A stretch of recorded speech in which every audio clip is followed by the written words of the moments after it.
मनुष्य के बर्बादी के 9 कारण जान लिया तो जिंदगी में कभी भी दुखी और उदास नहीं रहोगी। तो आइए दोस्तों, श्री कृष्ण भगवान ने स्वयं गीता में मनुष्य के बर्बादी के 9 कारण क्या क्या बताए हैं। तो दोस्तों, अधूरा ज्ञान विष के समान माना जाता है। जानने के लिए वीडियो को पूरा अवश्य देखिए। तो आइए, वह कौन सा कारण है जिससे मनुष्य अपना जिंदगी बर्बाद कर देते हैं। तो दोस्तों आइए जानते हैं। तो भगवान श्री कृष्ण कहते हैं, शरीर को मैं और मेरा मानने से ही रोग का, निंदा का, अपमान, मरने आदि का भय पैदा होता है।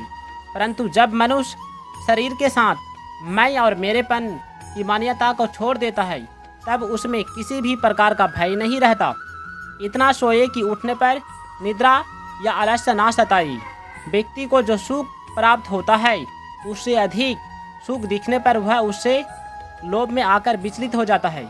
जिसके साथ हमारा संबंध नहीं हुआ, नहीं होगा, नहीं है और होना संभव नहीं है, ऐसे दुख स्वरूप संसार शरीर के साथ संबंध मान लिया, यही दुख संयोग है। भगवान श्री कृष्ण कहते हैं, वृक्ष के एक बीज से ही मीलों तक जंगल पैदा हो सकता है। इसलिए बीज रूपी कामना भी त्याग होना चाहिए। मैं भगवान का हूँ और भगवान मेरे है। इस प्रकार जब स्वयं का भगवान में अपनापन हो जाता है, तब मन स्वतः ही भगवान में लग जाता है, रम हो जाता है। भगवान श्री कृष्ण कहते हैं, प्रकृति में 5 तत्व भूमि, जल, वायु, अग्नि, तेज और आकाश, मन, बुद्धि तथा अहंकार 8 अंग है। यह प्रकृति जड़ है, परंतु मैं चेतन हूँ।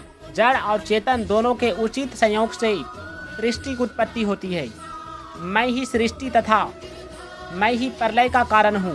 भगवान श्री कृष्ण कहते हैं, मन, इंद्रियों और शरीर को जब अनुकूल हालात से जो खुशी प्राप्त होती है, तो उसे सुख कहते हैं।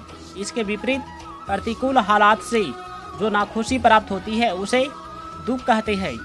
अपने मन, वचन या कर्म से किसी भी अच्छे या बुरे हाल में किसी प्राणी को जरा भी दुख, कष्ट न पहुंचाना अहिंसा है। जीवन के हालात चाहे बुरे हो या अच्छे, मन को हर हाल में शांत रखने का काम समता है। मांग से कम मिले, ज़्यादा मिले या बिल्कुल न मिले, तब भी विचलित न होकर मन को शांत और संयमित रखने का नाम तुष्टि है। कर्तव्य पालन के रास्ते में चाहे कितने भी कष्ट आए, मुसीबत आए, सबको हंसते हंसते सहने का नाम तप है। अपनी कमाई में से बिना फल की आशा और अहंकार के कुछ हिस्सा जरूरतमंद देने का नाम दान है। जैसे एक ही हाथ में अलग अलग आकार व भाव की उंगलियां होती है, वैसे ही भगवान एक ही है, लेकिन उनके प्रकट होने का भाव अलग अलग है। भगवान श्री कृष्ण कहते हैं, मन वहीं लगता है जहाँ प्रेम होता है। जिसे प्रेम होता है, उसका चिंतन स्वतः होता है। चेतन और नित्य होने के कारण जीव यानी कि आत्मा का भगवान से संबंध स्वतः सिद्ध है, क्योंकि यह जीव परमात्मा का अंश है।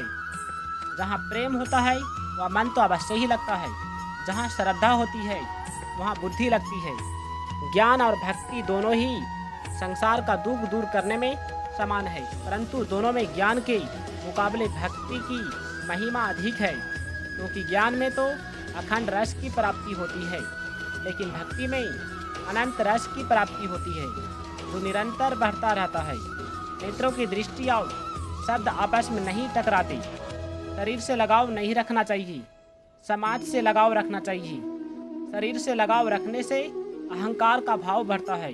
तो आइए, भगवान श्री कृष्ण ने क्या कहा। महाभारत के युद्ध में दुर्योधन ने नारायणी सेना का वर्ण किया। उसने सांसारिक वैभव का चुनाव किया। जिसकी दृष्टि सांसारिक वैभव पर होती है, उसका हृदय कमजोर होता है, क्योंकि संसार का बल कच्चा होता है। जहाँ विद्या का संबंध होता है, वहाँ पक्षपात नहीं होता, लेकिन जहाँ पारिवारिक संबंध होता है, वहाँ स्नेहवश पक्षपात हो जाता है। जो व्यक्ति ऊंचे स्थान पर नियुक्त होने पर स्वयं को बड़ा मानता है, वह स्वयं वास्तव में छोटा ही होता है। लेकिन जो स्वयं बड़ा होता है, वहाँ भी रहे, जहाँ भी रहे, उसका बड़ा माना जाता है। खुद का किया हुआ पाप अन्याय व्यक्ति को निर्बल बना देता है। अधर्म अधर्मी को खा जाता है।